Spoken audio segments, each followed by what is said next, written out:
అనకాపల్లి జిల్లా అచ్యుతాపురం ఫార్మసేజ్లో Essentia advanced science private limited మందుల పరిశ్రమలో బుధవారం మధ్యాహ్నం సమయంలో రియాక్టర్ పేలిన ఘటనలో కాకినాడ జిల్లా సామలకోట పట్టణానికి చెందిన దాదాపు 39 సంవత్సరాల వయసు కలిగిన మొండి నాగబాబు మృతి చెందారు.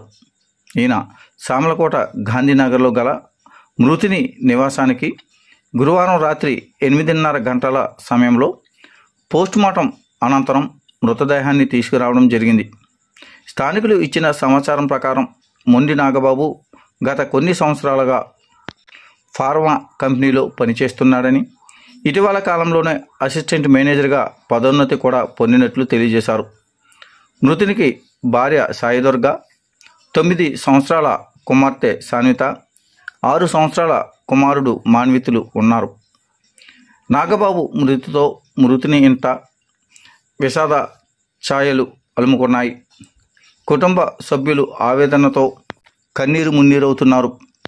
ఈ సందర్భంగా పెద్దాపురం శాసనసభ సభ్యులు నిమ్మకాయల చినరాజప్ప, సామలకోట తెలుగుదేశం పార్టీ పట్టణ అధ్యక్షులు అడబాల కుమారస్వామి, కంటే జగదీష్, బడుగు శ్రీకాంత్, బొలుసు వాసు, ఇతర టీడీపీ నాయకులు మృతుని కుటుంబాన్ని కలిసి సానుభూతిని తెలియజేశారు.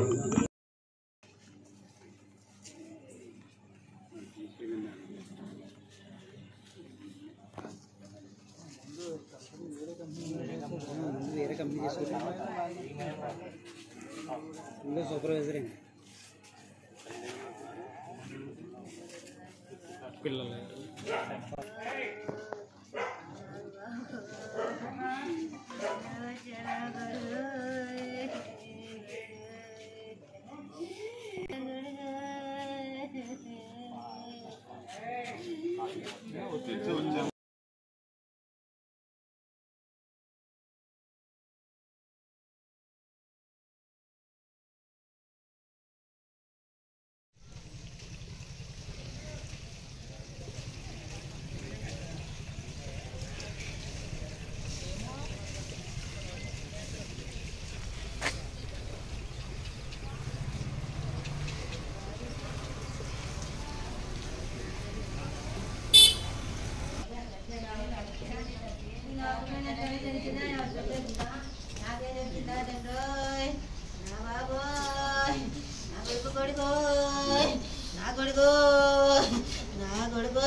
నా కొడుకు